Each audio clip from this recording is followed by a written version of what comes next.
কুসুমের বানানো স্ন্যাক্স খেয়ে রীতিমতো মুগ্ধ হয়ে এবার কুসুমকে নিজ হাতে আশীর্বাদ করলো ইন্দ্রাণী গাঙ্গুলি। হ্যাঁ বন্ধুরা, ভিডিওতে লাইক দিয়ে দেখতে থাকুন। যে মুহূর্তে কিনা ইন্দ্রাণী গাঙ্গুলি থেকে শুরু করে গাঙ্গুলি পরিবারের সমস্ত লোকেরা সেই স্ন্যাক্সটা টেস্ট করা মাত্র তারা যখন কিনা রান্নার লোকের হাতের প্রশংসায় পঞ্চমুখ হয়ে পড়ে এবং এক পর্যায়ে রাজশেখর গাঙ্গুলি যখন বলতে থাকে যে আচ্ছা, আপনারা যদি কোনো কিছু মনে না করেন তাহলে কি আমি জানতে পারি যে আপনাদের এই সমস্ত স্ন্যাক্সের আইটেমগুলো কে বানিয়েছে। ঠিক সেই সময় তারা যখন কিনা বলতে থাকে যে আসলে আমরা আজকে নতুন একটা রান্নার লোক রেখেছি, সেই রীতিমতো সমস্ত কিছুর আয়োজন করেছে। কেন, কোনো ত্রুটি রয়েছে, কোনো খাবার দাবার কি কোনো রকম কোনো খেতে অখাদ্যের মতন হয়েছে? ঠিক সেই সময় এক পর্যায়ে রাজশেখর গাঙ্গুলি, ঈশান, সিদ্ধার্থ সমস্ত লোকেরা যখন কিনা প্রশংসায় পঞ্চমুখ হয়ে বলতে থাকে যে না না, এই সমস্ত আপনি কী বলছেন বলুন তো, আমরা তো রীতিমতো ভেবে পাচ্ছি না যে আমরা নিজেরাই না সমস্ত কিছু হাপিস করে ফেলি খেয়ে। তার কারণ খাবারগুলো প্রত্যেকটা এক একটার থেকে এক একটা মজা হয়েছে, এখন কোনটা রেখে কোনটা খাবো সেটাই বুঝে উঠতে পারছি না। তার জন্যই আসলে আপনাদের রান্নার লোকের প্রশংসা না করে আমরা পারছি না। যদি আজকে আপনাদের রান্নার লোকের হাতে রান্না খেয়ে আমরা যদি তার প্রশংসা না করি তাহলে আমাদের মনে হবে যে আমরা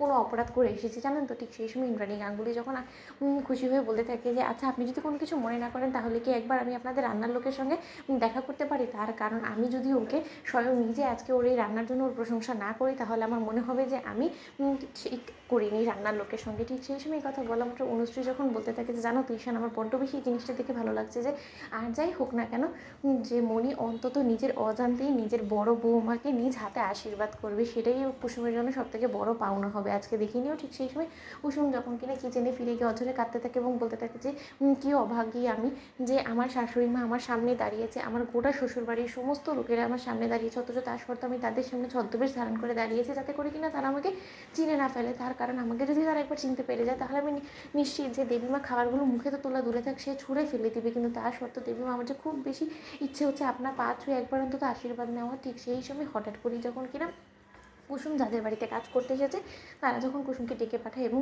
কুসুম যখন ঘাবড়ে যায় এবং বলতে থাকে যে কী ব্যাপার মালিক, আমি কোনো রকম কোনো ভুল করেছি ম্যাডাম?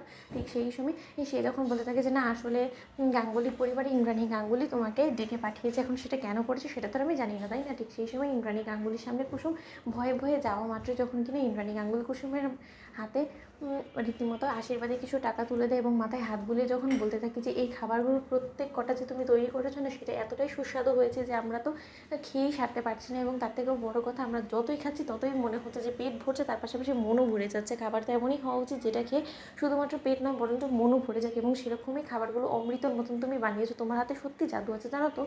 তাই আমি প্রাণ ভরে তোমাকে আশীর্বাদ করছি যে তুমি আগামী দিনেও যাতে এরকম করেই রান্না করে সমস্ত লোকেদেরকে খাইয়ে সমস্ত লোকেদের মন জয় করতে পারো। তার জন্য এই আশীর্বাদী যে টাকাটা দিলাম তুমি সেটা রাখো। ঠিক সেই সময় কুসুম সেই সুযোগে ইন্দ্রাণী গাঙ্গুলি আশীর্বাদ নিয়ে নেয়। তো বন্ধুরা, লাইক এবং শেয়ার করো, সাবস্ক্রাইব করো।